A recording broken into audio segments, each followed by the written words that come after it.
Assalamualaikum warahmatullahi wabarakatuh.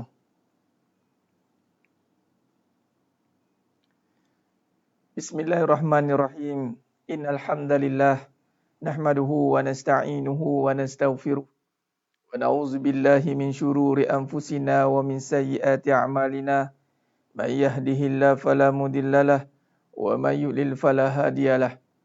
Asyhadu an la ilaha illallah wahdahu la syarikalah wa asyhadu anna Muhammadan 'abduhu wa rasuluh. Allahumma shalli ala Muhammad wa ala ali Muhammad. Rabbi yassir wa la tu'assir, Rabbi tammim bil khair. Rabbi shrah li sadri wa yassir li amri wahlul 'uqdatam min lisani yafqahu qawli. Allahumma iftah alaina hikmataka wanshur alaina min khazaini rahmatika ya arhamar rahimin. Al-Malikul Quddus Salamul Mu'minul Muhaiminul Azizul Jabbarul Mutakabbir. Subhanallah ya amma yusyrikun. Wallahul Khaliqul Bari'ul Musawwiru lahul asma'ul husna. Yusabbihu lahu ma fis samawati wal ardi wa huwal azizul hakim. Wala haula wala quwwata illa billahil aliyyil azim. Wala manja minallah illa ilaih. Amma ba'du. Sidang jemaah yang dirahmati Allah Subhanahu wa taala, mudah-mudahan kita semua tergolong dalam golongan hamba-hambanya yang benar-benar bersyukur. Amin ya rabbal alamin. Untuk memberkati lagi majlis kita pada malam yang penuh barakah ini, kita mulakan dengan Ummul Kitab Al-Fatihah. A'udzu billahi minasy syaithanir rajim. Bismillahirrahmanirrahim. Alhamdulillahi rabbil alamin. Ar-Rahmanir Rahim. Maliki yaumiddin. Iyyaka na'budu wa iyyaka nasta'in. Ihdinas siratal mustaqim. Siratal ladzina an'amta 'alaihim ghairil maghdubi 'alaihim waladdallin. Amin. Amin, amin, amin ya rabbal alamin. Alhamdulillah summa alhamdulillah kulli ni'mah. Alhamdulillah, lagi sekali kita dapat bersiaran pada malam yang penuh barakah ni dalam siri kuliah pengajian online. Siri kuliah pengajian online syarah kitab Hakikat Kehidupan. Alhamdulillah, pada malam yang penuh barakah ini kita akan sambung kajian kehidupan kita bersandarkan tauhid dan tasawuf pada usul yang kedua perbincangan kita. Syukur alhamdulillah, kita dah masuk pada bab yang kedua. Setelah kita panjang lebar syarahkan pada usul perbincangan yang pertama, iaitu bab siddiq. Siddiq ni perbahasan yang cukup panjang lebar. Alhamdulillah, iaitu kita melihat kehidupan, apa teras kehidupan kita. Bila kita nak melihat kehidupan, apakah teras dalam kita nak melihat kehidupan itu? Apakah teras dalam kita nak membina kehidupan kita? Maka terasnya itu mestilah bersandarkan kepada Nabi SAW, yang mana tujuan Nabi SAW itu diutuskan adalah untuk makarimal akhlak. Innama bu'istu liutamima makarimal akhlak. Bila kata makarimal akhlak ini memuliakan ataupun memperbaiki perangai, maka itulah teras kehidupan kita. Kehidupan ini tidak akan berubah ke mana-mana pun tahap kehidupan kalau perangai masih di takuk yang sama. Perangai di tahap yang sama, pimai-pimai tentu. Kita boleh ubah luaran kita. Kita boleh ubah penampilan kita. Kita boleh ubah keadaan kita. Dari dulu mungkin kita kelihatan susah. Sekarang kita dah kelihatan senang. Pakaian kita mungkin dulu nampak lusuh. Sekarang mungkin pakaian kita cantik-cantik. Indah-indah mungkin. Dulu kereta kita mungkin tidak cantik. Tapi sekarang pakai kereta yang cantik. Tapi perkara itu tidak menjadi ukuran dalam kehidupan sebenarnya. Sebab akhirnya orang akan melihat perangai seseorang itu. Itulah pembangunan kehidupan. Iaitu kalau perangai masih di takuk yang sama, dia ada satu habit atau perangai yang sama yang dibawa walaupun dia sudah berubah dalam konteks kehidupan luaran, tetapi dalaman masih sama. Maka orang tetap mengatakan, sama juga dia. Aku ingat dia dah berubah dah, sama perangai. Jadi perangai yang sama ni yang kita tidak mahu. Kita tidak mahu menjadikan sebagai ukuran dalam hidup kita yang salah pada sudut pandang yang sebenar. Kita mungkin berumpah pula nak ubah luaran. Tetapi kena ingat, kehidupan itu diukur pada asas dalaman. Itulah dimulakan dengan siddiq. Membongkar kebenaran dan membenarkan. Maka perangai ini jangan terkejut. Jangan terkejut, perangai ni dia kata umur ni sebenarnya dia tidak memberi kesan pada perangai sebenarnya. Allahumma salli ala. Umur ni dia tidak memberi kesan pada perangai sebab ada orang umurnya semakin bertambah tapi perangai masih kebudak-budakan. Sebab apa? Perangai ni sepatutnya dibina dengan asas kebenaran. Perangai tidak akan tertegak dengan kebenaran, dengan perasaan, dengan keadaan, tidak akan. Contoh keadaan. Keadaan ni makna umur lah. Dulu 20 tahun. Sekarang keadaan umurnya mungkin 50 tahun. Jadi keadaan dah berubah. 20 tahun ke 50 tahun. Ada berapa tu? 30 tahun. Kalau keadaan itu mampu memberi kesan kepada perangai, kenapa ada orang yang sudah mencapai tahap 50 tahun, keadaannya masih sama? Nampak tidak? Kalau kebendaan, dulu dia susah kebendaan, susah. Sekarang senang. Tapi kesenangan itu menyebabkan perangai dia masih dalam keadaan kebudak-budakan. Mula jadi banyak, orang panggil apa? Banyak cerewet, banyak songeh. Dulu tidaklah begitu. Maknanya, perangai ni dalam konteks, dia sangat kalau kita lihat, ianya memberi kesan daripada dalaman sebenarnya. Dalaman dia. Sebab tu kita hari ini, bila kita sandarkan kehidupan kita pada perbincangan kehidupan ni, kita kena bersedia untuk melihat kembali adakah hidup kita dah dibangun dengan perangai yang sebenar. Dan sedang jemaah mata Allah Subhanahu Wa Taala, bila sebut perangai, jangan tuding kepada siapa-siapa. Sebab siapa yang menonton, siapa yang berkehendak untuk ubah perangai, dialah yang mendapat manfaat.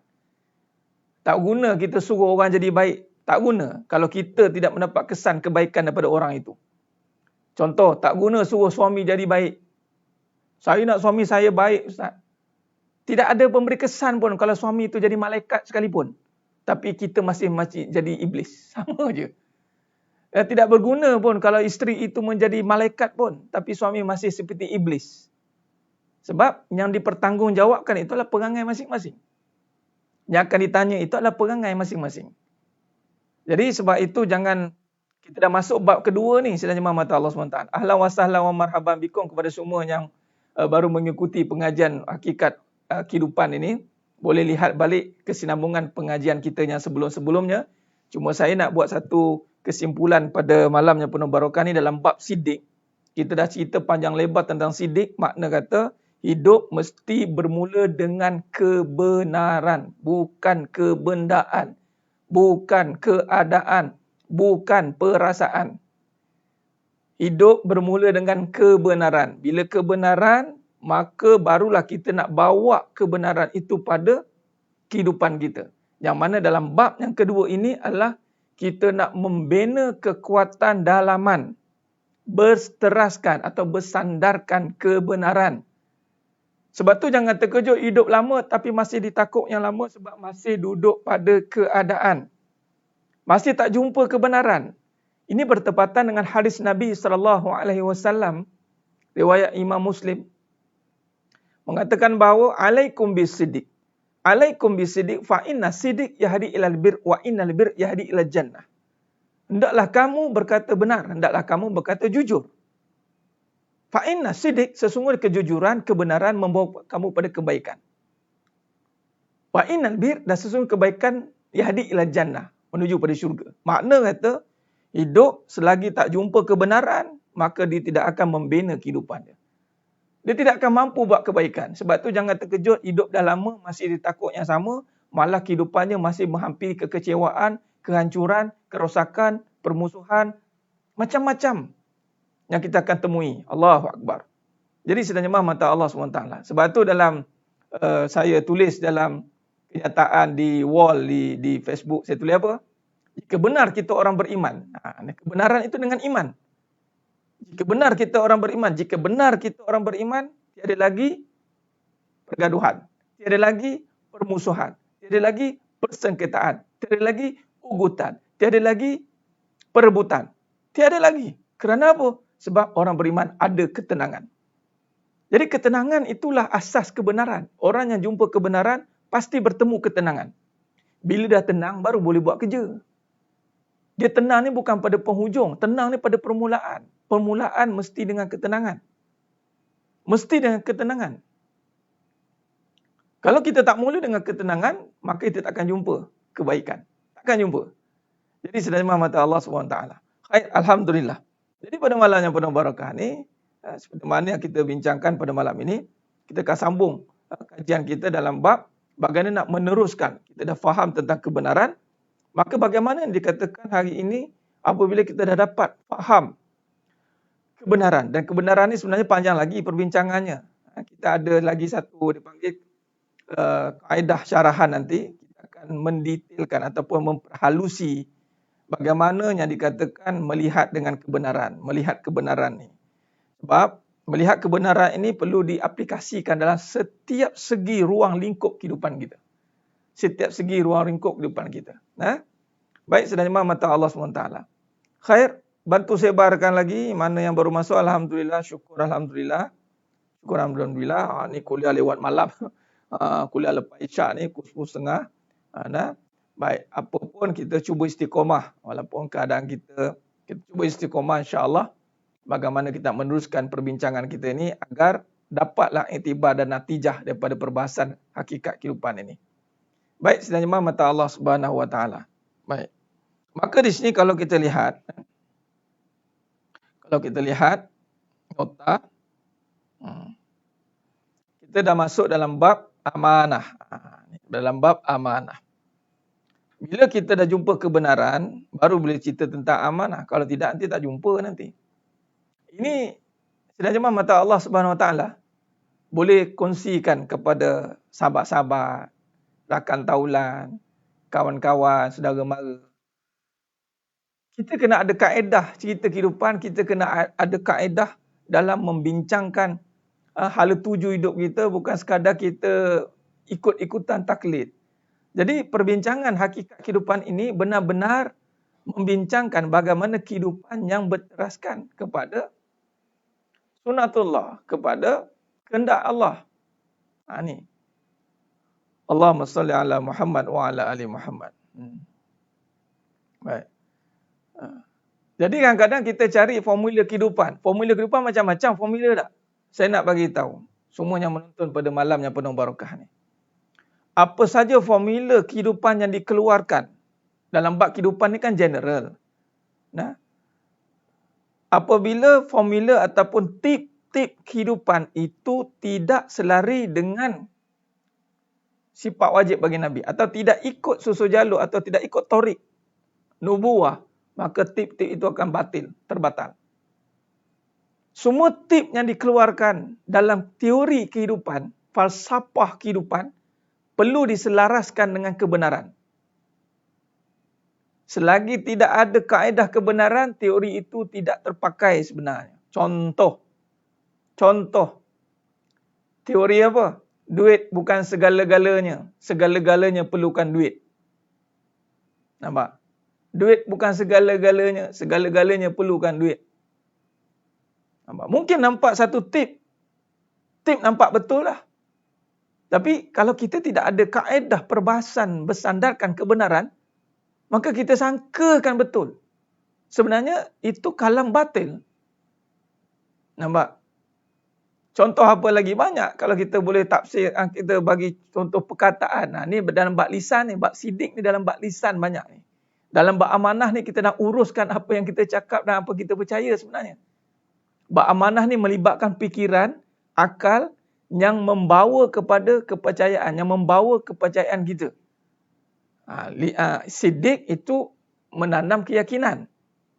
Bayangkan menanam keyakinan dengan perkara yang batil. Duit bukan segala-galanya. Segala-galanya perlukan duit. Lepas tu duit tak boleh buat mati. Tapi kalau tak ada duit macam nak mati. Semangat. Tak ada siapa boleh tolong kita. Kita tolong diri kita sendiri. Nampak tidak? Bagaimana kalau kita tidak ada kaedah syarahan sidik? Kita akan telan bulat-bulat. Malah silap hari bulan, kenyataan begitu, kita jadikan sandaran. Contoh, duit. Ini contoh yang saya bagi contoh ni. Contoh-contoh yang kalau tidak disyarahkan dalam kaedah siddiq, maka kita akan nampak macam betul. Contoh duit, kita takrifkan. Doa, usaha, ikhtiar, tawakal. Duit. Kita panggil, kita bagikan benda tu tafsiran yang seakan-akan boleh memberi kesan dalam kehidupan. Contoh lagi, kata-kata tentang fikir kaya. Fikir. Kita kena fikirkan apa yang kita nak buat akan datang. Nak fikirkan akan datang, sekarang pun tak terfikir. Nak fikir yang akan datang. Nampak tak? Banyak kadang-kadang teori-teori yang bertentangan dengan kebenaran. Nampak? Fikir kaya salah dah. Contoh lagi, bab duit, bab kasih sayang. Kalau yang pertama pun dah salah, bagaimana nak amanah? Sebab tu ramai yang akan pecah amanah, khianat. Kasih sayang. Cinta ni tak boleh berbelah bagi, Ustaz. Kasih sayang tidak boleh berbelah bagi. Kasih sayang ini pada yang satu saja. Siapa? Itulah satu-satunya isteri saya. Nah, ini pahaman batil. Pahaman batil. Kasih sayang satu-satunya isteri saya. Kasih sayang ini ialah dia melibatkan perasaan. Kasih sayang ni kan perasaan, Ustaz. Nampak? Jadi maknanya, bagaimana hati kita ini nak menerima kebenaran kalau banyak disajikan dengan kalam-kalam kebatilan? Saya nak bagi sebelum saya masuk amanah ni, supaya sidang jemaah mata Allah SWT jelas perbahasan kita ni.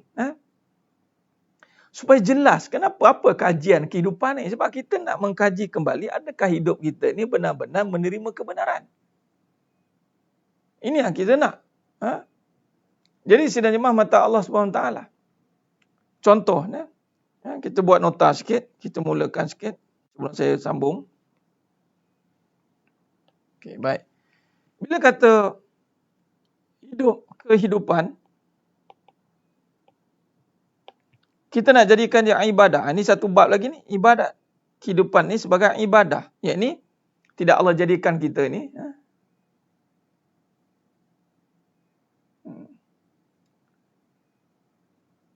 Nampak?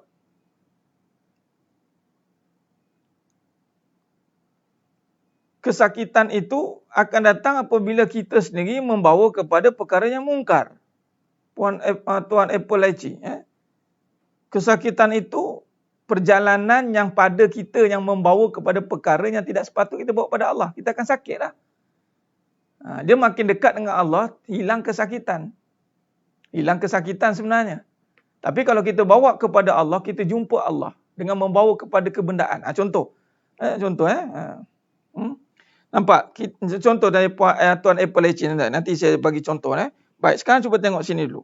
Contoh. Hidup untuk ibadat. Ibadat ni maknanya penyerahan diri. Saya ambil salah satu perkataan ataupun kalam ulama yang menyatakan penyerahan diri. Serah diri. Ibadah ni maksudnya serah diri. Mana serah diri pada siapa? Allah.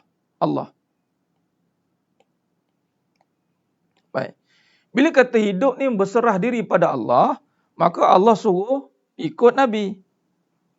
Nabi Muhammad SAW dah serah diri pada Allah kan? Bila serah diri pada Allah, maka ikut Nabi lah. Bila ikut Nabi, maka kita kena ikut 4 sifat wajib bagi Nabi. Siddiq, amanah, fatonah, tabligh. Baik, dalam bab siddiq ini adalah bab yang bicaranya adalah tentang iman. Bab yakin,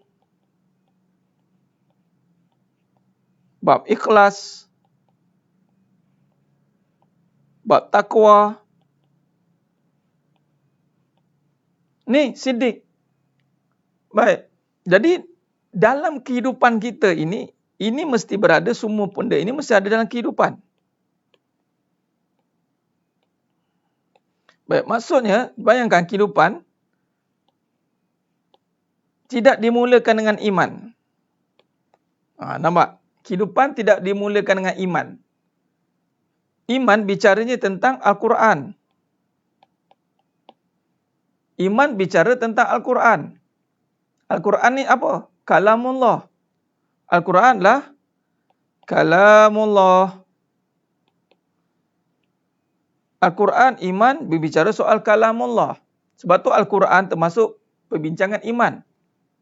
Dan kalamullah, Al-Quran cerita tentang siapa? Tentang Allah. Dan ini, bila kalam iman, iman duduk di mana? Tasdiqu bil qalbi. Ni kita buat murajaah bagi mungkin yang ada yang baru, yang mengikuti. InsyaAllah. Kita buat murajaah, it's okay. Tak ada masalah. Fazakir fa'inna zikra tanfa'ul mu'minin. Kita ulang dan ulang dan ulang. Supaya faham. Benar-benar biar putus. Mengaji sampai putus. Sampai jazam. Jazam yang jelas. Supaya tidak lagi gharar. Supaya tidak lagi keliru. Biar tahu dan bukan sekadar tahu, biar faham dan hayati. Maka hidup mesti dengan iman. Sebab apa dengan iman? Sebab ini ikut Nabi. Nabi bermula dengan siddiq. Siddiq. Ini siddiq ni dalam qalbi. Baik, saya nak kaitkan dengan perbincangan kita. Nampak? Yang nak lolap tu maknanya tak lama dah tu. 3 kali Jumaat tu. Bangun, pergi basuh muka, pergi buat kopi. Pengajian begini memang kita buat pengajian tengah malam. Apa malam lagi kita habis awal. Don't worry. Baik. Kehidupan. Al-Quran cerita tentang Allah, kalamullah, iman dalam hati. Hati atau jiwa. Jiwa. Jiwa ni, dia bukan cerita tentang perasaan. Tak ada. Bukan. Jiwa bukan cerita tentang keadaan. Jiwa bukan cerita tentang kebendaan. Ni saya nak tekankan ni. Sebab tu kita ada asas. Kita bercakap ada teras, ada asas. Bukannya suka hati, suka-suka kita kata jangan ikut perasaan, jangan. Memang tak boleh. Sebab bila kita mula hidup dengan jiwa, jiwa kena kembalikan kepada perbahasan yang hak. Jiwa ni perbahasan yang hak. Perbahasan yang hak ni adalah luar daripada perbincangan tentang perasaan. Luar daripada perbincangan perasaan. Dia tidak bercerita tentang 3 perkara ini. Bukan. Nampak? Kalau kita hari ini, jiwa, kalau masih berbicara soal perasaan, perasaan ni apa Ustaz? Perasaan dia berbicara soal, dia ada kaitan. Perasaan ni dia akan berbicara soal keadaan, bicara soal kebendaan. Contoh. Saya nak bagi biar jelas, biar faham. InsyaAllah. Allahumma salli ala Muhammad wa ala ali Muhammad. Baik, cuba tengok ke sini. Datang-datang ada satu isu. Datang-datang cerita tentang sakit hati.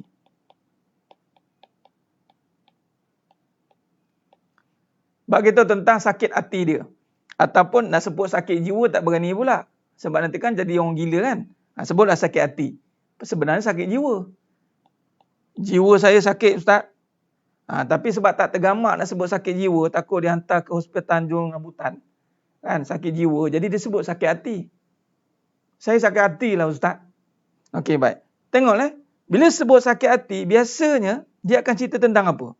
Dia akan cerita tentang keadaan. Ada kepatut, nampak? Saya ni sebagai seorang isteri, diabaikan Ustaz. Ada kepatut, nampak? Isteri cerita apa? Kita ambil kes isteri dulu. Sebab isteri yang banyak buat tesis tentang suami ni kan. Kadang-kadang tu sampai boleh jadi PhD. Dia kalau cerita bab suami tu PhD terus dia. Saya sakit hati Ustaz. Sebab suami saya, bila sebut suami saya tu keadaan dah. Suami saya tidak berlaku adil pada saya. Keadaan kan. Bila sebut keadaan, biasanya dia akan tidak puas hati. Dia cerita tentang keadaan.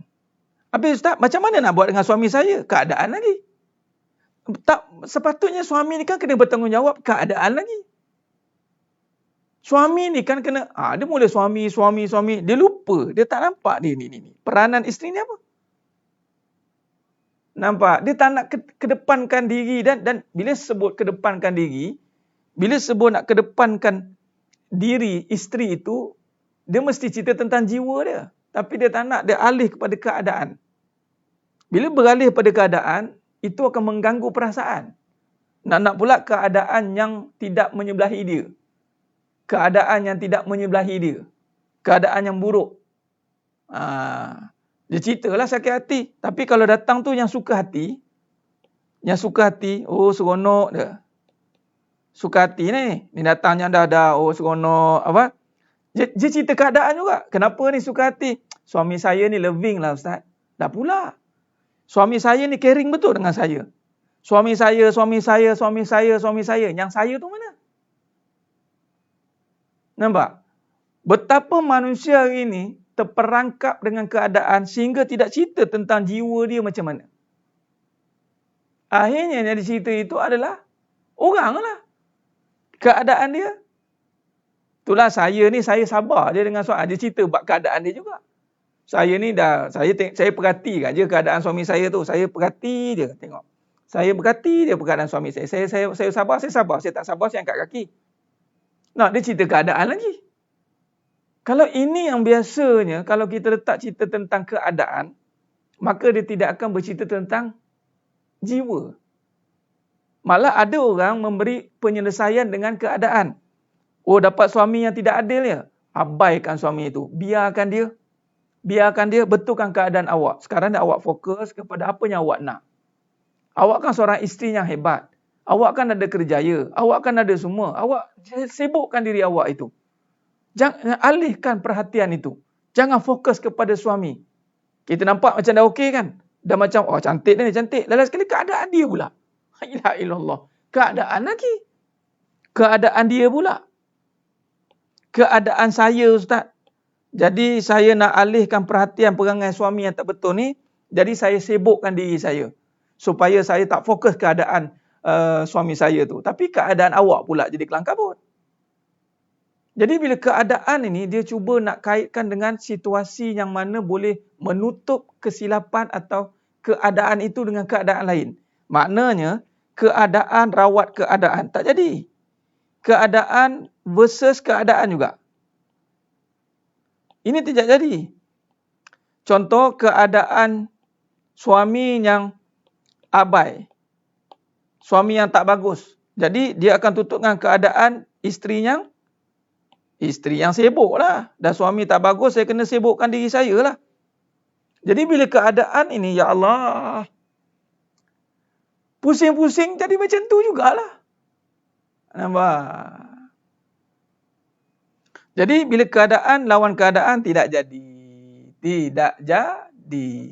Sebab itu ini isu yang berlarutan. Nampak tidak? Berapa lama dah keadaan ni berlaku? Kalau saya tanya. Tak lama lah Ustaz, saya dah kahwin ni adalah 20 tahun. Ya Rabbi, 20 tahun. Keadaan ni macam itulah, suami saya gitulah. Tak abaikan saya pun biarlah. Saya buat hal saya lah. Nampak? Jadi keadaan lawan keadaan. Contoh keadaan lagi, dia lawan dengan keadaan. Oh, aku susah je, kau tunggu aku senang nanti. Kau susah je, kau tengok aku susah je, kau tunggu aku senang. Oh, awak tak pandang saya je. Yelah, isteri ni tak dipandangkan bila tak ada duit. Tunggu aku ada duit. Dia lawan dengan keadaan. Nampak? Dia lawan dengan keadaan juga. Jadi si isteri-isteri ni sibuk nak bangkitkan diri dia kerana diriku begitu bernilai. Bukan bernilai, kerana diriku begitu berharga. Dia bernilai, dia tak disebut tu. Dia sebut berharga. Rupanya dia letakkan harga pada Gucci. Dia letakkan harga pada income. Dia letakkan harga pada, tengok, hamba, abang ingat saya ni hamba abang ke? Tengok, saya boleh berjaya dalam hidup saya. Tanpa abang pun saya boleh berjaya. Ini satu mentaliti yang akhirnya dia tidak pergi mana-mana pun. Malah dia akan khianat kepada amanah dia. Nampak? Nah, takkan selesai. Tidak akan selesai. Ini kita rungkai betul-betul ni. Sebab tu kenapa boleh bincang begini? Sebab kita ikut kaedah. Kita ikut Thariq Nubuwah. Kita ikut sunnatullah, bantuan Allah, ilmu Allah, ikut Nabi. Maka bila kata ikut Allah, ikut Nabi, maka Allah tunjuk jalan. Kalau ikut keadaan kita, sambil-sambil ambil cerita Nabi. Ikut keadaan kita, sambil-sambil gunakan Nabi. Mempergunakan Nabi. Contoh keadaan, katalah isteri sibuk. Isteri sibuk nak bina kerjaya. Nak bina harta.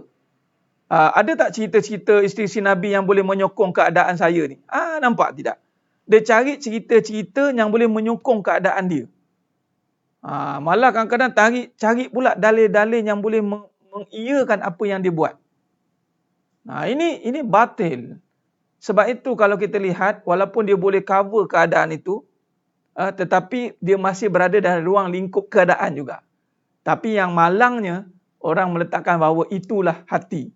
Saya nak jaga hati saya, Ustaz. Sebab tu saya tak ikut keadaan ni, saya kena wake up, saya kena move on, kata panggil.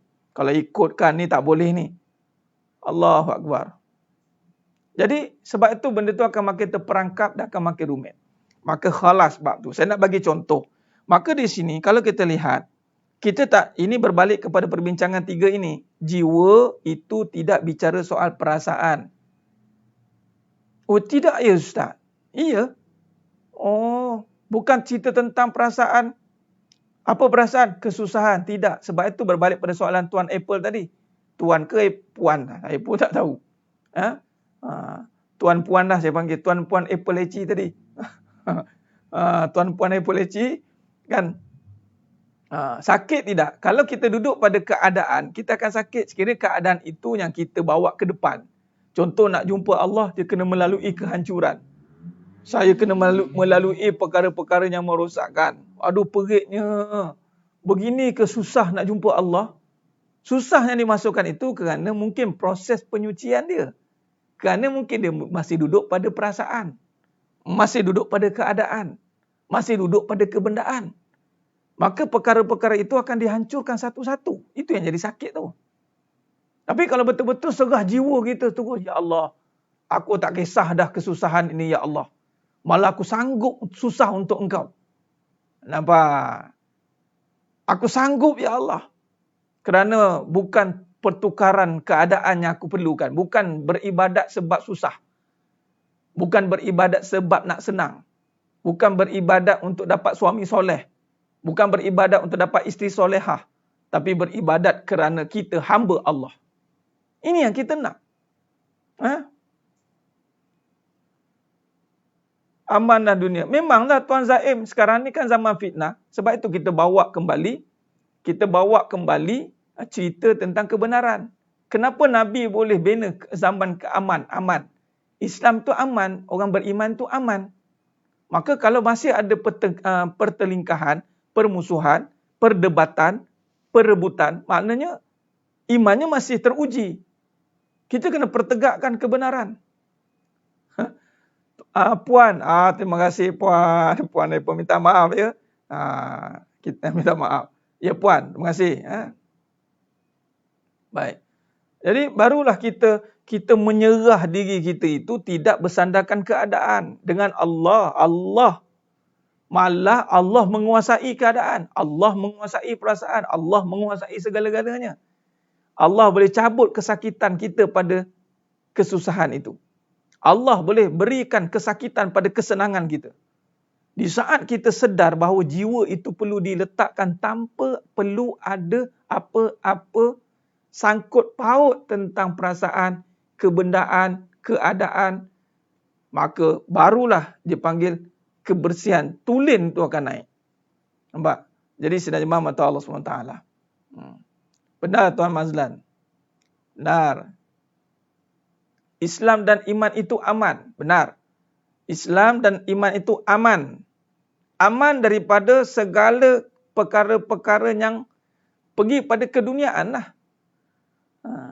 Allahumma salli ala Muhammad wa ala ali Muhammad. Benar Tuan Azrin, benar-benar tu. Sebab kita kena fokus. Mula kita nak mari ke dalam. Kita bila cerita jiwa. Okey baik, mari kita tengok. Bila dah masuk kepada kejiwaan, jiwa, cuba lihat. Lepas ni jangan sebut sakit hati. Kita yang dah belajar sebut sakit jiwa. Kalau sakit jiwa ni kita takkan sebut. Kita takkan berani sakit jiwa. Sebab orang sakit jiwa ni maknanya gila. Sakit jiwa aku. Jangan. Maknanya sakit jiwa. Tak maulah sakit jiwa. Tak maulah. Jangan pula akal masuk campur. Akal pun cakap, boleh ke ustaz tak sakit jiwa ni? Boleh ke ustaz tak sakit hati ni? Ya ke ustaz? Kalau masih berdolak dalih, ikutkanlah perasaan tu. Dia masih nak bagi kredit kepada perasaan dia. Dia masih nak ikutkan perasaan. Yang sakit-sakit tu perasaan. Perasaan yang menekan jiwa. Sebab tu tekanan perasaan tu, maknanya jiwanya ditekan oleh perasaan itu. Perasaan itu dikaitkan dengan keadaan dan kebendaan. Kalau kita cabut keadaan dan kebendaan ini, kita nafikan. Sebab tu dalam perbincangan jiwa, perbincangan nafi dan isbat.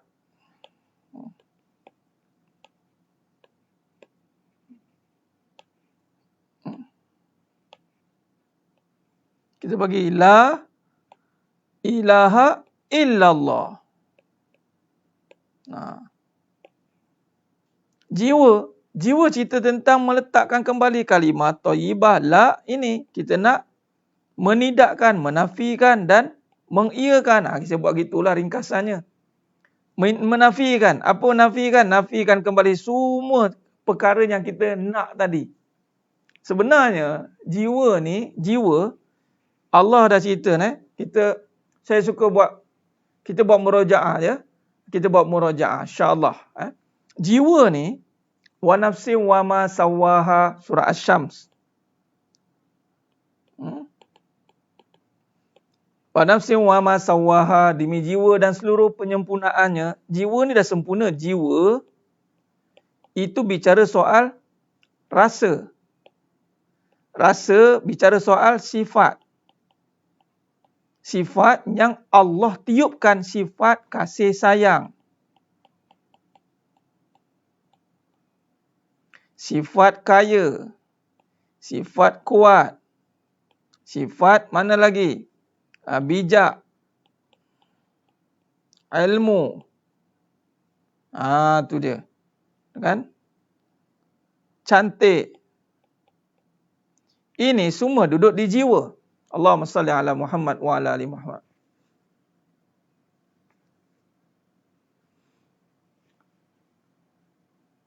Ya Tuan Haji Muhammad Fauzi, tak apa.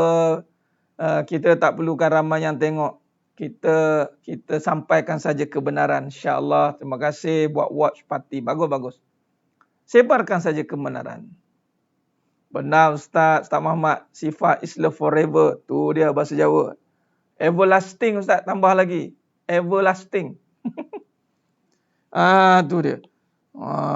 Jadi sifat ini ghairi hisab, kekal. Sepatutnya sifat ni kekal. Tetapi kita tidak nafikan. Kita tak nafikan sifat ini. Kita letakkan pada apa? Kita letakkan pada perasaan terus. Kita terus letak pada perasaan. Perasaan ini kita letakkan pada kebendaan. Maka contoh kasih sayang. Sayang pada suami. Suamilah kebendaan ni. Sayang pada isteri. Kasih sayang tu ada pada isteri. Kita tak nafikan. Bila tak nafikan, di situlah datangnya kehancuran. Jiwa akan sakit. Patutnya nafikan. Tiada ada sayang pada suami. Sayang ada hanya pada Allah. Kaitkan balik. Illallah. Jiwa nakkan rasa yang benar. Illallah. Tiada ada sayang pada suami. Sayang ada hanya pada Allah. Tiada ada kaya pada harta. Kaya ada hanya pada Allah. Tiada ada kuat pada benda. Kuat hanya ada pada Allah. Tiada ada kuat pada diri. Boleh tak pada diri juga. Tiada ada sayang pada diri. Sayang ada hanya pada Allah. Tiada ada cantik pada rupa. Cantik hanya ada pada Allah. Tiada ada. La maujud bihaqqi illallah. Itu perbincangan jiwa. Bila perbincangan jiwa, mana ada sempat kita nak tengok keadaan kita yang susah. Keadaan kita yang sakit. Keadaan kita yang dipinggirkan. Keadaan kita yang penuh dengan kesukaran. Dah dinafikan. Tiada ada sakit, tiada ada mudarat pada susah. Mudarat hanya ada pada Allah. Ada susah lagi? Ada risau tentang kesusahan? Anda ingat saya ada masa untuk sakit kepala? Tak ada dah. Sebab kita dah kembalikan. Tiada ada mudarat pada susah. Mudarat hanya ada pada Allah. Bila ada pada Allah, la yaduru ma'asmi syai'un fil ardi wala fis sama' wa huwa sami'un alim. Kerja hati, kerja jiwa adalah mentaukidkan. Ini memantapkan, memahamkan, meletakkan, dipanggil membenarkan. Itu kerja-kerja hati. Kena buat selalu tu. Sidang Imam Mata Allah SWT. Maka sebab itu kalau kita lihat perbincangan dalam bab amanah, bila kita sebut amanah, kita bawa kembali pengajian yang ada pada sidik tadi, yang mana sidik tadi kita bawakan dalam kehidupan, maka apabila kita amanah dalam membawa kehidupan dengan pemahaman tadi, maka Allah akan bina kekuatan dari dalam. Kekuatan dalaman terbina. Kekuatan dalaman ni bukannya kekuatan dalaman yang kita duk nampak dengan perasaan, dengan fikiran. Tidak ya. Kekuatan dalaman itu datang dari kejiwaan. Kekuatan dalaman itu datang dari kejiwaan. Kejiwaan. Ya Puan Rahimah, semua ada pada makhluk. Cuba kita buat kerja sikit. Kita buat. Kita boleh sebut secaranya semua pada Allah. Tapi kita kena memperhalusi. Allah bicara soal kata lafzu jalalah. Kata semua pada Allah. Kita dah tahu dah semua pada Allah. Bila kata semua pada Allah tu, bagaimana bicara semua pada Allah? Maka ketika Allah berikan dalam hidup kita, Allah berikan kita suami, Allah berikan kita isteri, Allah berikan kita harta, Allah adakan kita itu zuriat. Okey. Maka di sini amanah kita kena perhalusi satu-satu ya, sidangnya mata Allah SWT. Perhati baik-baik ni.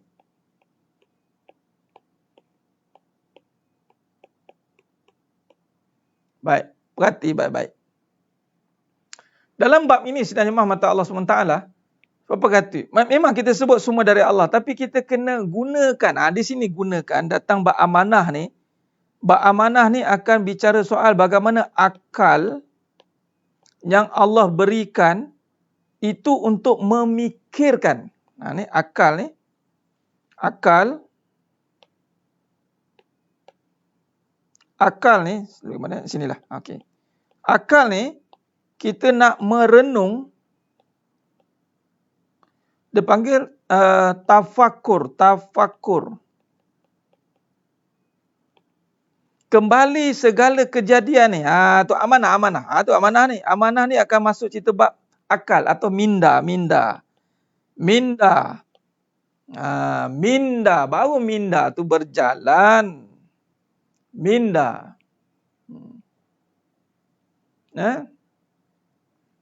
Jadi akal ini, akal yang dah dibina dengan iman.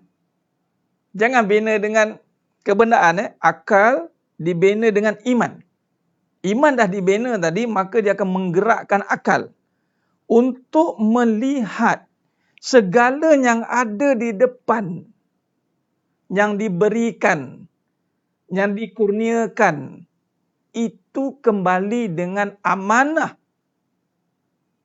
Ketika Allah kurniakan suami, akal tu bergerak, berfikir tentang kebesaran Allah. Melihat suami dengan akal yang waras, yakni hati berkata tentang ini kebesaran Allah, haza min fali rabbik, akal akan memikirkan tentang hukum hakam. Apa yang aku nak buat pada suami ini? Apa Allah suruh pada suami ini? Allah suruh taat. Kalau bagi seorang isteri, dia renung sebab dia dah jumpa dah bahawa, maka ketaatan akan sampai. Sebab dia nampak, dia lihat dengan iman setiap yang ada pada setiap perkara yang diberikan itu bersamanya kekuasaan Allah, dan Allah melihat apa yang dia akan buat dengan apa yang diberikan itu. Ini kaedah dia, tuan-tuan.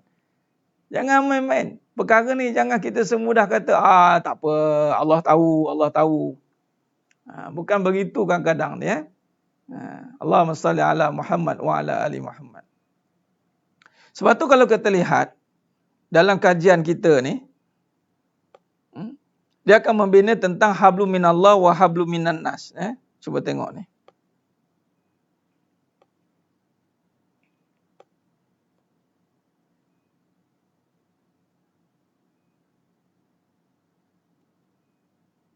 Okey. Dia akan pergi kepada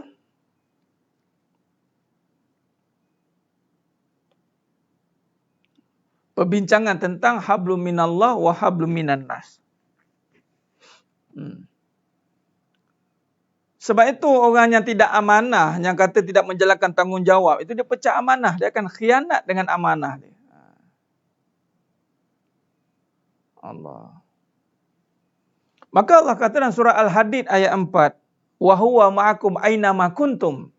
Sesungguhnya dia, yakni Allah, bersama dengan kamu di mana kamu berada. Maknanya kekuasaan Allah, yakni tanggungjawab. Kata ulama syarahkan wa huwa ma'akum aina ma kuntum, surah Al-Hadid ayat 4. Surah Al-Hadid ayat 4 ni membicarakan soal apa saja yang Allah kurniakan pada kita. Allah bersama mengetahui apa yang ada pada kita itu, sama ada kita nak menjalankan amanah atau nak mengkhianati amanah itu. Hati-hati, setiap orang akan dipertanggungjawabkan amanah itu. Allahumma salli ala Muhammad wa ala ali Muhammad. Ya, muka surat 94. Muka surat 94. Itu kitab baru edisi lama surat berapa dah? Allah, saya tak bawa kitab edisi lama. Baik. Dan Allah berfirman lagi dalam surah Al-Qaf ayat 16. Bahawa sesungguhnya kami lebih dekat kepadanya dari urat semerih, yakni urat lehermu. Maknanya kita nak bagi tahu dalam bab amanah ni, ketika Allah datangkan, Allah jadikan bagi diri kita, Allah jadikan suami untuk siapa? Untuk isteri. Untuk isteri lah. Allah jadikan isteri untuk siapa? Untuk suami.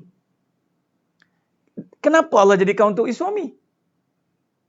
Contoh, untuk suami menjalankan amanah. Sebab suami ni untuk Allah. Isteri untuk Allah. Kita ni untuk Allah. Allah jadikan dunia untuk kita, tapi kita untuk Allah. Sebab tu perbincangannya hablum minallah. Bila kata hablum minallah, maka ketika Allah jadikan isteri untuk suami, suami untuk Allah. Allah tanya balik isteri. Allah tanya balik suami, apa yang kamu buat pada isteri? Bukan main suka-suka buat, suka-suka tinggal, suka-suka. Tidak, bukan buat suka-suka. Itu namanya amanah. Akal yang waras, dia akan memikirkan segala suruhan dan tuntutan dan tanggungjawab. Betul, orang beriman, dia tak ada memikirkan tentang perasaan dia sedih ke, perkara-perkara perasaan. Malah dia mengawal perasaan dia. Tanggungjawab tetap dilaksanakan, yang ada hanya tanggungjawab. Begitu juga dengan seorang isteri. Isteri Allah jadikan suami untuk isteri. Ya, untuk isteri. Tapi isteri untuk Allah. Allah akan tanya isteri, apa yang kamu buat pada suami? Allah tak tanya suami. Allah tak tanya apa suami kamu buat pada kamu. Tak ada. Allah tanya apa yang kamu buat pada suami. Bukannya apa yang suami buat pada kamu. Apa pula nak tanya begitu? Tak masuk dalam skrip. Nah, sebab yang dekat dengan kita itu adalah kuasa Allah. Semua dirakamkan dalam diri kita. Baik-baik. Saya tulis balik, nota balik. Maknanya contoh gini. Bila kata pada diri suami dan isteri. Ini saya ambil suami isteri dulu lah ya. Okay. Baik, pada suami, pada isteri ini Allah kata kekuasaanku. Sama lah ni kekuasaanku ya. Ada bersama. Wahuwa ma'akum ainama kuntum. Kekuasaan aku bersama dengan kamu. Wahai isteri, wahai suami. Kamu tak boleh lari mana? Tak boleh. Okey, bila kekuasaan Allah ada bersama kita, apa konsep dia? Konsep dia begini. Dia konsep Allah cipta jadikan suami. Pada suami, Allah jadikan isteri. Ini saya buat gambar rajah begini dulu ya. Okey, baik. Jadi sekarang ni, bila kata Allah yang jadikan suami, Allah jadikan isteri. Baik, jadi kalau ikut susu atur dia, susu jalur dia, sunnatullah. Sebab dalam bab amanah ni, kita akan tekankan tentang sunnatullah. Sunnatullah tu apa? Apa dia panggil SOP. SOP lah ni. Standard Operation Procedure. Apakah aturan Allah pada diri kita? Itu dia. Jadi maknanya, bagus Puan Anis Farina. Benar tu. Mengajuk dapat apa? Nanti muka macam jeruk tu. Berapa mengajuk? Muka macam jeruk. Lala sekali, kan tambah sendiri jadi apa? Tambah B depan. B jadi beruk. Jangan. Beruk pun cantik lagi. Baik. Isteri untuk suami. Isteri untuk suami. Tapi suami untuk Allah.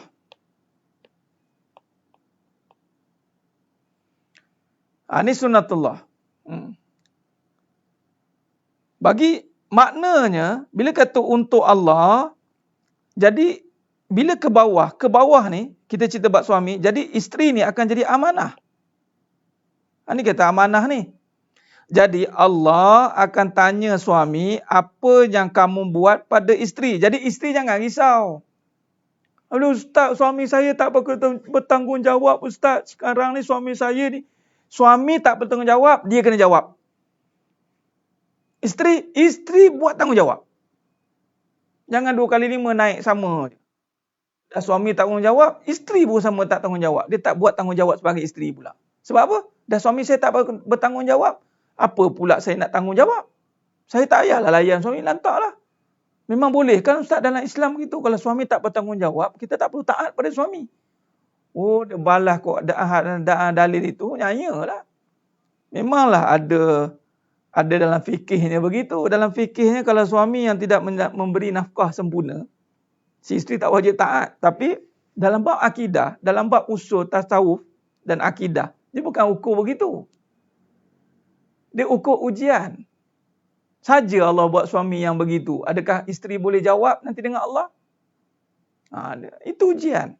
Jadi Allah akan tanya suami, apa yang kamu buat pada isteri? Bukan Allah tak tanya apa yang isteri buat pada kamu.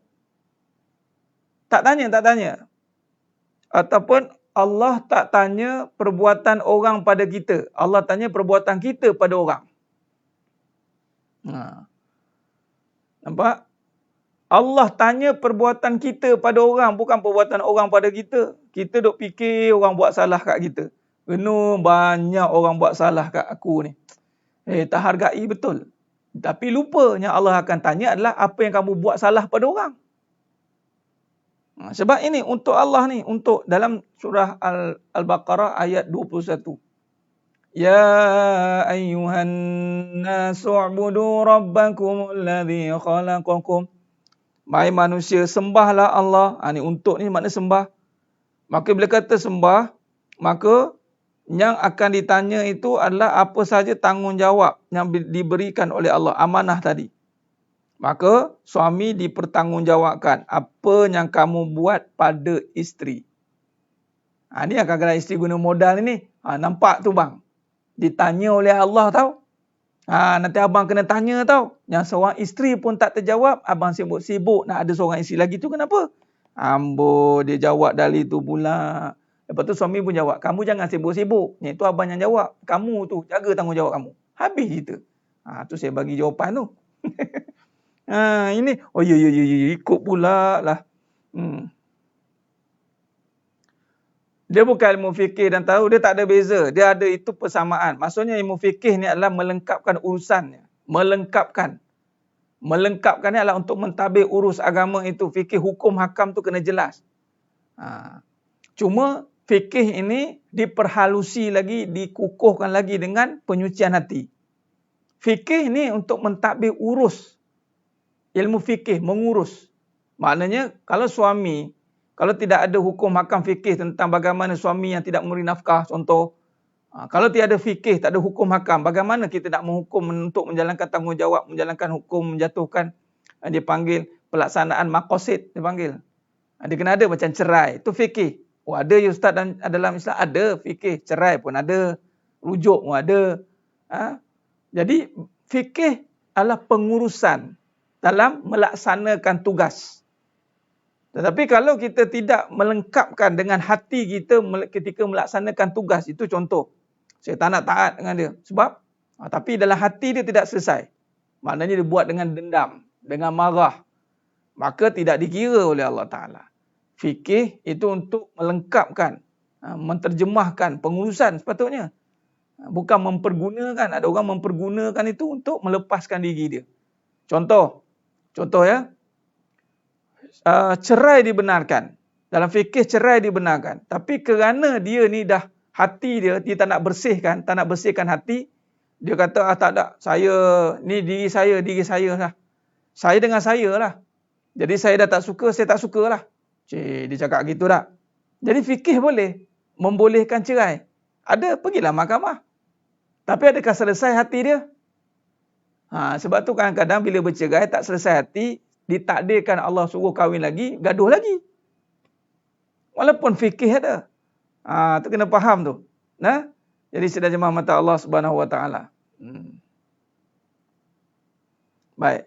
Jadi maka di sini saya ulang lagi sekali, bab amanah yang ditanya itu adalah hal urusan individu. Allah tak tanya hal urusan orang lain. Itu amanah, sunatullahnya. Maka kalau suami isteri, Allah jadikan isteri. Kemudian pada isteri Allah datangkan suami. Maka suami pun amanah bagi seorang isteri. Allah, isteri untuk Allah. Suami untuk isteri. Untuk isteri dapat apa saja yang telah diberikan oleh agama. Allahumma salli ala Muhammad wa ala ali Muhammad. Baik, maknanya sekiranya suami ini jahat. Sebab ada orang tak faham. Suami jahat, Allah bukan tanya apa yang suami buat pada kamu. Allah tak tanya. Allah tanya apa yang kamu buat dengan suami yang jahat ini. Malaikat pun tanya. Wahai jemaah, katanya. Jemaah juga dapat nama. Nasib pula. Suami kamu jahat. Apa yang kamu buat dengan suami kamu tu? Sebab apa? Sebab memang fama ya'mal misqala dzarratin khairan yarah wa ma ya'mal misqala dzarratin syarran yarah. Maknanya setiap orang akan dipertanggungjawab satu-satu Allah tanya. Allah tak tanya tentang orang. Allah tanya tentang diri kita pada orang. Apa yang kamu buat jemaah dengan suami kamu yang jahat tu? Saya siku suami saya. Saya tinju dia. Saya tak tahan. Kita kena pertahankan hak. Saya belajar taekwondo. Saya tinju sekali, berubah suami saya. Suami berubah dengan tinju. Tinju tu kena hukum. Tu je. Kamu mana-mana tinju suami kamu tu kenapa? Yelah, saya ada perasaan. Saya bukan binatang. Lepas tu malaikat menjawab. Dah memang kamu tu bukan binatang. Siapa suruh samakan dengan binatang? Kamu tu khalifah. Kena jawab-jawab dengan malaikatnya. Ya. Di alam kubur, nanti dah tak ada masa nak jawab-menjawab. Silap jawab ke dalam terus. Kat dunia bolehlah kita jawab-menjawab. Ya. Nampak? Jadi suami jahat itu ramai fokus dengan suami jahat. Soalnya apa yang isteri kena buat dengan suami jahat? Sama ada dia kena, saya sabar, saya tak melawan, saya pergi daftar, saya pergi filekan, saya pergi jumpa orang yang arif, saya buat laporan. Jawablah. Jangan, saya tak ni, saya bergaduh, saya tinggi suara, dia tinggi suara sekali, saya 10 kali tinggi suara. Dia tak kenal saya siapa. Amboi. Action dengan suami. Jawablah dengan malaikat nanti. Jawab nanti. Munkar Nakir datang, tanya soalan. Tanya Munkar Nakir. Soalan, tak ada kasih can. Bagi antara ibu bapa dan suami kepada siapa yang lagi haru berbakti, khidmat kepada orang yang ada kaitan dengan ibu bapa. Apa waris? Waris. Ibu bapa ada waris tidak? Ada. Waris. Bagi yang dah tak ada suami, maka berbalik pada mak ayah. Mak ayah dah tak ada, waris. Pergi lihat waris-waris yang ada. Berkhidmatlah dengan waris. Dah? Allahumma salli ala Muhammad wa ala ali Muhammad. Nah, jadi jelas.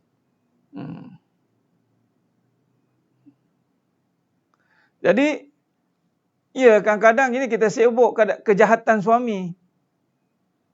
Yang ditanya itu isteri, bukan suami. Suami nanti kena tanya kat sini.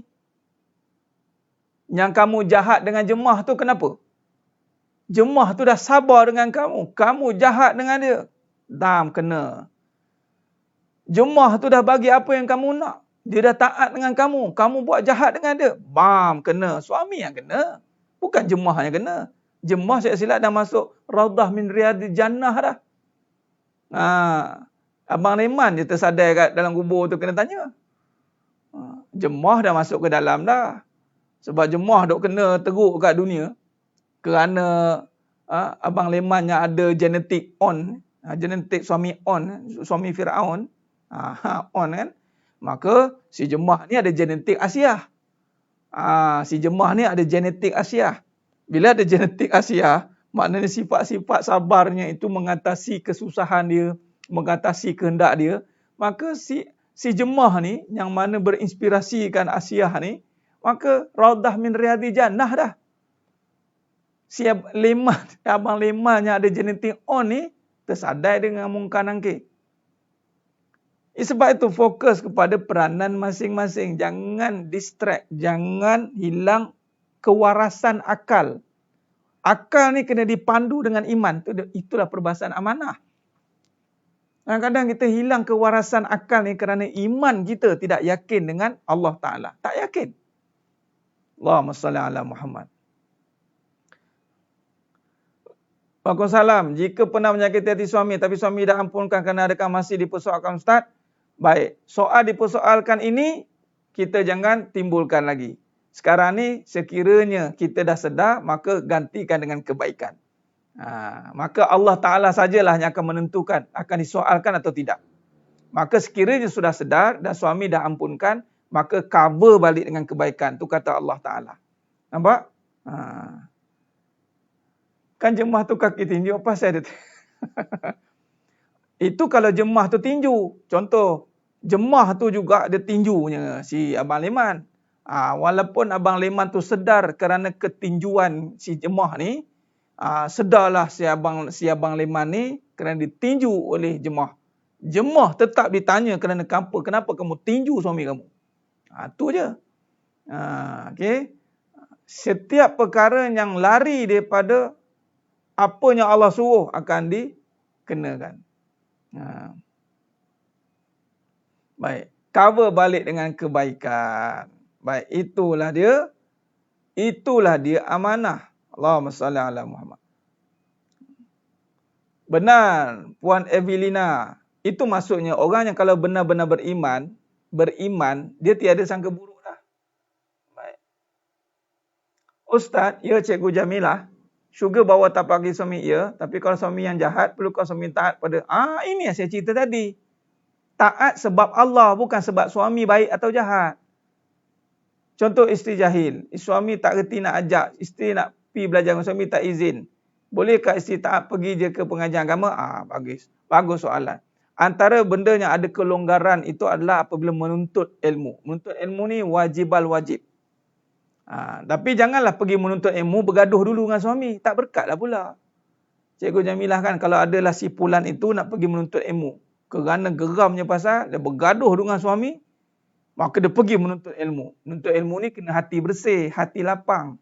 Maka pandai-pandailah cakap dengan nada yang Allah suruh buat baik. Walaupun suami jahat kan. Allah suruh buat baik kan. Buat baik ni berkatalah dengan baik, dengan nada yang baik. Sebab itu nanti Allah tanya. Cakap baik-baik. Bang, minta maaf bang. Minta maaf, izinkan saya keluar pergi ngaji boleh. Apa yang abang nak? Nak ini, gini. Sediakanlah. Walaupun datang-datang tu tinggal 5 minit, 10 minit lagi lah ustaz nak habis mengaji. Macam contohlah malam ni kan. Tengok, dah nak habis dah. Dapat juga pahala.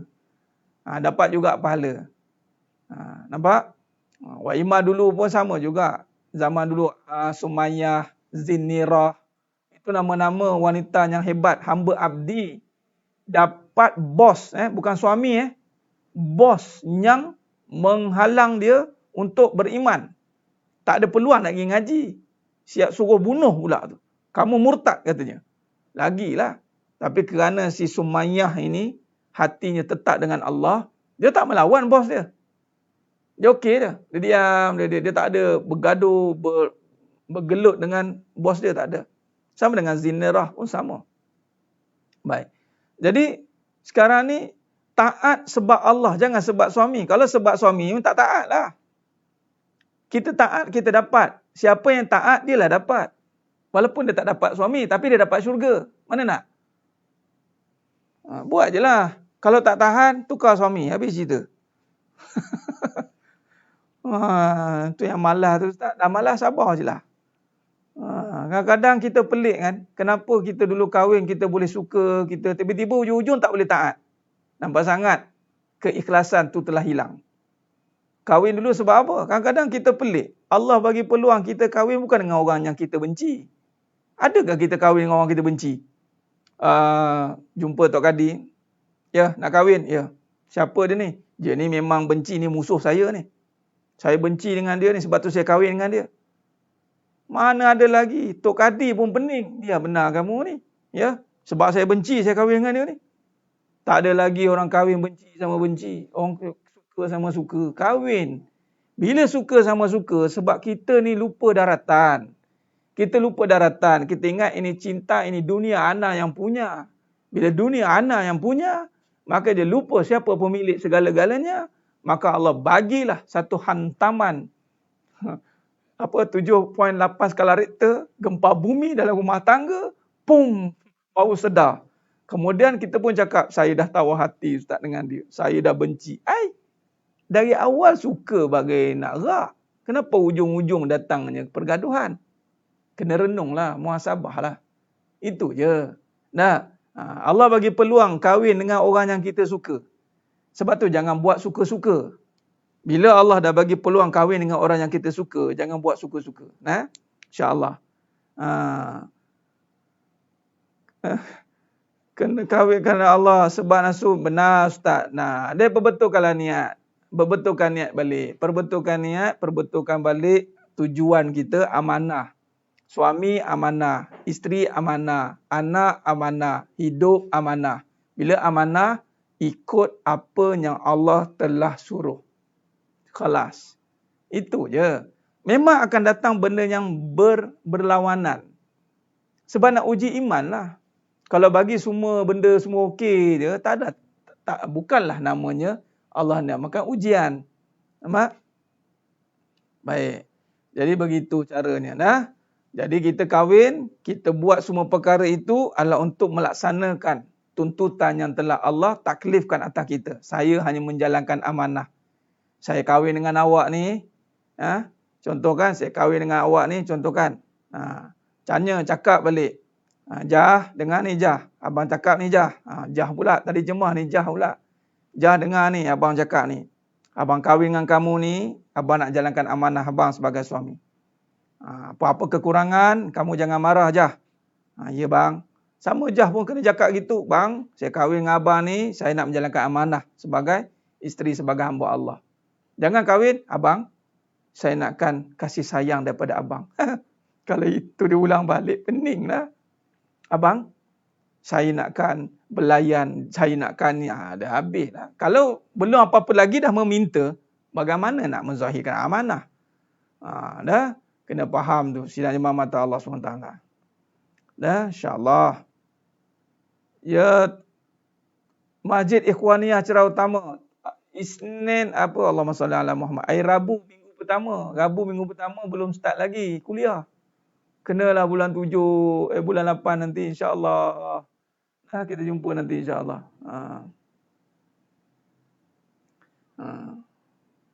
Baik. Alhamdulillah, alhamdulillah, alhamdulillah. Khair. Kau apa dah? Okey dah. Menjadi masalah bila kita rasa diri sentiasa betul dan benar. Sentiasa rasa diri kita lebih baik dan lebih tinggi pengetahuan. Tak mahu muhasabah dan audit diri sendiri. Ini bila Puan Nik Kamalia, ini masalah. Bila kita dapat opponent, kita cakap tu sebenarnya kita melihat keadaan pasangan. Kadang-kadang memang pasangan tu ujian untuk kita kan. Dia anggap semua dia tahu kan. Tapi cerita dia sekarang, apa yang kita nak buat tu, itu yang kita kena faham. Pedulikanlah dia tu betul, dia betul, itu Allah akan tanya dia. Yang penting kita jangan ada sikap begitu. Kita jangan sikap kita je betul. Jangan ada sikap kita je lebih tinggi, jangan. Nah, kita ada amanah pada diri kita yang perlu dibawa dengan yang mana tadi ni ceritanya Allah yang jadikan semua perkara. Baik, insya-Allah. Jalankan saja amanah. Okey? Insya-Allah. Apa yang dibenci itu adalah lebih baik. Ustaz, saya tak faham. Tolong. Apa yang dibenci itu adalah lebih baik. Bukan dibenci. Tuan Azman, tak semua dalam ayat Quran tu. Tak semua benda yang kita tak suka itu buruk untuk kamu. Contoh, untuk taat dengan suami. Siapa suka? Syaitan tak suka. Bila tak suka, tak semua benda yang kita tak suka itu tak bagus. Contoh, pakai tudung, pakai tutup, tudung litup. Ingat suka ke? Mana orang suka? Contoh sedekah. Suka ke? Mana suka? Kalau suka, berebut cari tabung. Mana suka? Kadang-kadang pening. Allah, datang lagi tabung ni. Datang lagi. Mana suka? Setiap amalan itu akan menggoncang nafsu. Itulah ibadah. Itulah ibadah. Nampak tidak? Bila tak suka, baguslah. Sebab dia akan menundukkan nafsu kita. Bab sedekah orang tak suka. Sebab tu kita kena kempen sampai tu gang urat kempen. Sedekahlah, sedekahlah. Harta yang kekal itu sedekah. Dah kita macam minta sedekah jadinya. Nah, itu ustaz tu asatizah jadi macam peminta sedekah jadi. Nak suruh orang sedekah, ya Rabbi. Payahnya. Sebab tak sukalah tu. Yang tak suka tu baik. Makin mencabar, makin bagus. Contoh macam kita biasa masuk tabung hari Jumaat RM10. Sekali masuk RM50. Tengok cuaca macam mana. Sekali masuk dalam tabung RM50. Pengsan 3 hari. Itu makam tinggi. Dia masuk pula 100. ICU terus. Bagi bergoncang sikit buat amalan tu. Bagi amalan tu dia terasa tu. Dia ke dalam begini. Lalas ni datang tabung senyum dia. Senyum nampak? Senyumkan sedekah. Tabung tu tak nak senyuman. Tabung tu nak duit. Masuk duit. Baik. Ya, Tuan Haji Zainal. Allah, terima kasih Tuan Haji. Lama tak datang kat Sandabi ni. InsyaAllah. Bila mula kita kuliah kat Sandabi, Tuan Haji. Allah. Assalamualaikum. Allah Ustaz. Apa beza taat, amanah dan tanggungjawab dalam kehidupan suami isteri? Bagus. Taat, amanah, tanggungjawab ini maknanya Tuan Haji, dia ada kaitan dia. Contoh, taat ni adalah aturan. Taat itu adalah satu ketetapan. Taat, amanah adalah satu ketetapan. Bagus soalan Tuan Haji Zainal kita. Tuan Haji Zainal kita tanya apa beza taat dan tanggungjawab. Bagus. Bagus soalan Tuan Haji. Taat dan amanah ini adalah ketetapan. Kalau boleh kita namakan macam undang-undang yang perlembagaan yang tidak boleh diubah. Ketaat dan amanah tak boleh ubah. Contoh, seorang suami pada isterinya. Ini amanah. Mana bila amanah dia tak boleh ubah. Dia tak boleh kata bukan amanah. Dia isteri ni sebagai teman suka-suka. Dia tak boleh.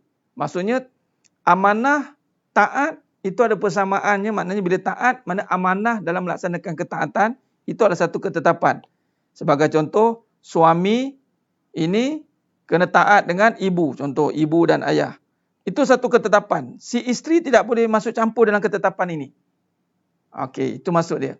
Tapi kalau tanggungjawab, dia panggil taklif. Dia panggil taklif. Taklif ini maknanya, dia panggil suruhan. Dia panggil law. Undang-undang. Bila kata undang-undang ni, dengan ketetapan yang ada mesti melaksanakan undang-undang itu. Dalam melaksanakan undang-undang dia mesti ada rang perlembagaan. Undang-undang ni bawah apa? Undang-undang kata law, undang-undang section ni sekian, di bawah apa? Ketetapan apa? Ketetapan Majlis Keselamatan Negara, MKN. Itu MKN contoh, itu taat. Yang melaksanakan itu ada division dia. Division. Jadi tanggungjawab ni lebih dipanggil lebih spesifik, lebih khusus. Dia ada khusus. Contoh tanggungjawab pada suami. Apa? Tanggungjawab seorang isteri pada suami. Apa dia? Khusus. Dia beri perbuatan. Yang macam taat, ini satu ketetapan. Dia besar. Ketetapan. Taat. Itu taat. Taat pada Allah. Itu satu ketetapan. Maknanya, keseluruhan kena terima. Without any question. Tak boleh ubah. Tapi tanggungjawab ni mungkin boleh berubah. Gugur tanggungjawab. Sebagai contoh, seorang suami kahwin lagi. Tu dia kahwin lagi. Kahwin lagi. Jadi isteri yang kedua ini, sepatutnya suami ada tanggungjawab pada isteri kedua. Nafkah contoh dari segi rumah, kereta, nafkah lah. Tempat makan minum. Sekali isteri kata, abang, tanggungjawab itu abang tak perlu buat. Kita panggil tanzul haq, melepaskan tanggungjawab. Itu dibenarkan. Maknanya dia ada budi bicara. Tanggungjawab ni ada budi bicara. Macam isteri, bang saya tak mampu jalankan tanggungjawab kepada abang ni, saya penat bang, saya letih bang, macam mana? Okey, tak apa. Abang maafkan. Kalau macam tu bang, saya rasa berat tanggungjawab ni bang, rasa saya kena cari pembantu lah bang. Tambah seorang lagi. Tanggungjawab berat nak jaga suami, tambah seorang lagi. Masing-masing agihkan tanggungjawab menjaga seorang suami. Sebab memang berat jaga seorang suami ni. Tak tolok seorang isteri nak jaga. Tapi kadang isteri tu rasa macam hebat kuat benar menjalankan tanggungjawab seorang-seorang kan. Contoh. Faham-faham, tak faham sudah. Itu masuk dia. Tu Najib ya. Bagus soalan tu. Huraiannya kena panjang begitu. Jadi maknanya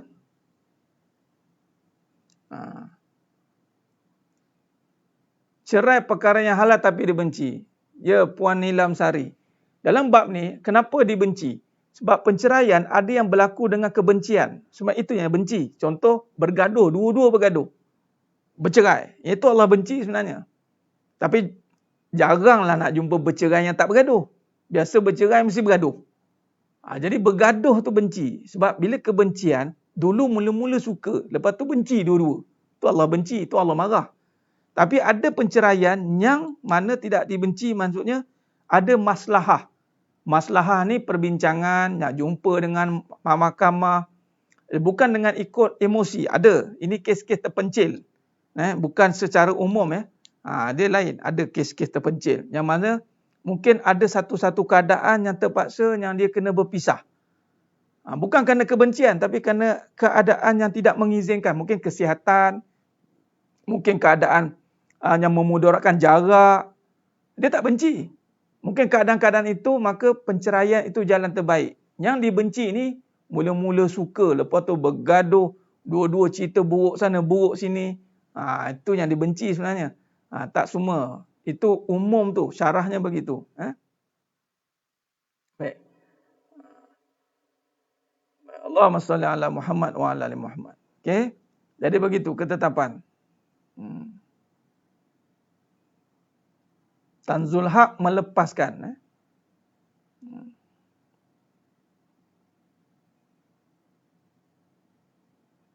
Allahumma salli ala Muhammad.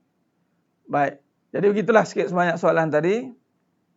Tentang Tuan Izz yang kata tadi bagaimana beza tanggungjawab dan ketaatan. Itu bagaimana perbezaannya.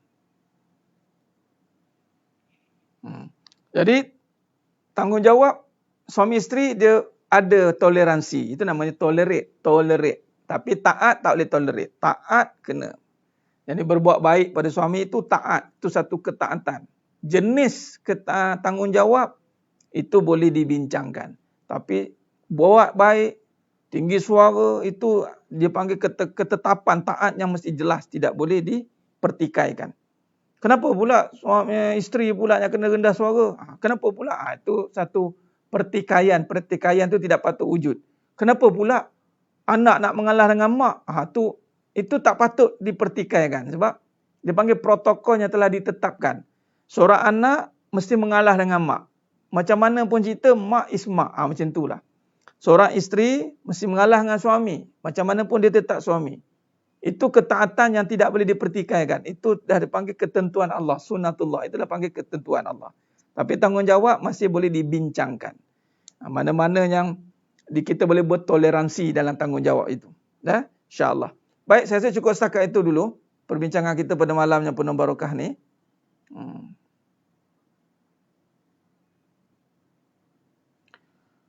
Nafkah duit belanja wajib bagi suami, tapi suami tak bagi pada isteri secara tetap.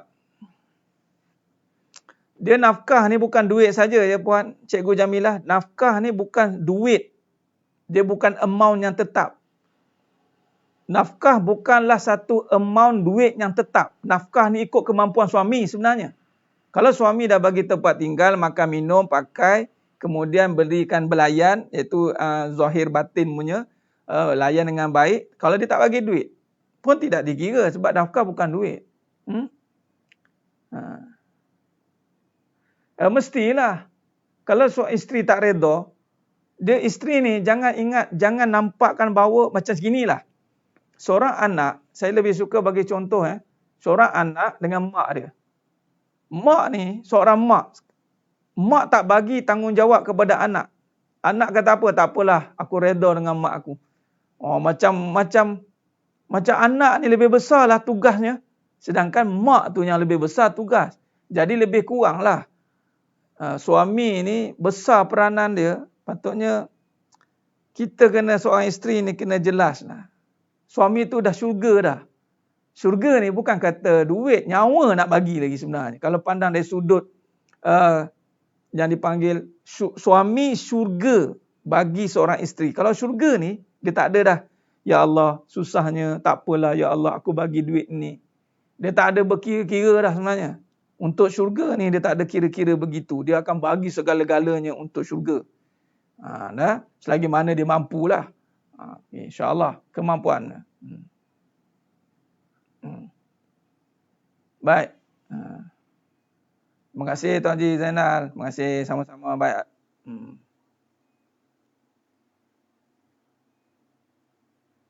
Suami nak cari penyelesaian tapi isteri tetap nak cerai. Ini suami kena bertegaslah dalam bab ni Tuan Muhammad Imran. Suami kena bertegas dalam bab ni. Bertegas maksudnya dia kena ada bottom, dia kena ada satu keadaan dipanggil penentuan, tentukan keputusan pada suami. Jadi kalau penceraian itu mendidik dia ataupun penceraian itu memberikan dia pengajaran dia nak, maka suami pun kena ada satu dipanggil keperluan dia apa. Adakah isteri ini masih diperlukan? Itu kena bincang, kena bawa pada jawatan kata ahkam ataupun suluh, dipanggil counselling ke. Perlu ada orang tengah untuk melihat keperluan kedudukan ini. Jangan buat keputusan seorang-seorang. Itu saja Tuan Muhammad Imran. Perlukan perbincangan.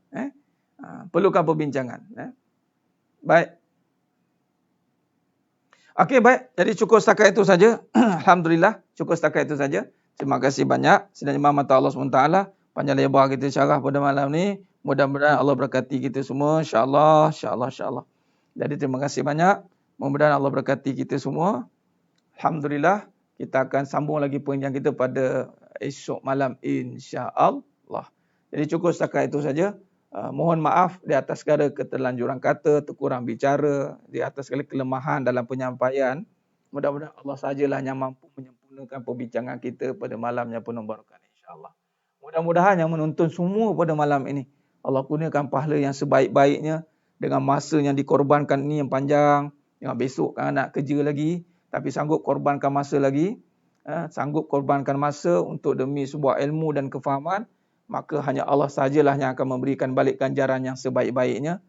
Mudah-mudahan kita menjadi hamba-Nya yang benar-benar taat di sisi Allah Subhanahu Wa Taala, dan mudah-mudahan yang semua yang menonton insya-Allah Allah masukkan dalam syurga yang tanpa hisab. Amin ya rabbal alamin. Esok ada live lagi insya-Allah.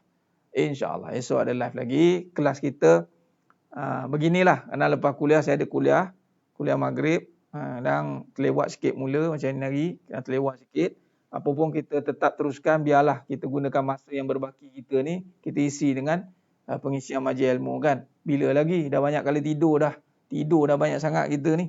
Jadi kita kurang-kurangkan tidur, kita isilah dengan amal-amal ketaatan insya-Allah. Contoh macam malam ini insya-Allah. Baik, terima kasih banyak. Jadi kita jumpa pada esok malam insya-Allah. Dan saya akan adakan sesi soal jawab macam petang Sabtu itu hari, so untuk fokus kepada persoalan-persoalan sebab kita sekarang dia jadi direct masa tu sebab kita saya syarah kemudian jawab soalan, mungkin panjang sikit sebab syarahan pun dah panjang, jawab soalan pun dah macam syarahan juga. Jadi kita akan adakan satu slot khas untuk syarahan jawab soalan saja. Itu nanti saya akan bagi tahu. Dan seperti mana yang saya maklumkan, kita akan mulakan sesi, saya nak mulakan pagi dengan hikmah. Itu saya akan maklumkan nanti insya-Allah. Ada 3 siaran lah, ada 3 siri lah yang kita akan cuba kedepankan, kita akan bawa nanti insya-Allah. Jadi terima kasih banyak.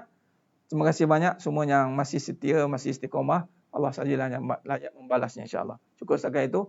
Aku lu qauli hadza wa astaghfirullahalazim li wa lakum wa billahi taufiq wal hidayah. Assalamualaikum warahmatullahi wabarakatuh. Kita tangguh dengan tasbih kafarah dan suratul Asr. Subhanakallahumma wa bihamdik asyhadu an la ilaha illa anta astaghfiruka. Bismillahirrahmanirrahim. Wal 'asr innal insana lafi khusr illa alladziina amanu wa 'amilus shalihat wa tawassaw bil haqqi wa tawassaw bis sabr. Wallahu a'lam bissawab. Takbir. Allahu akbar.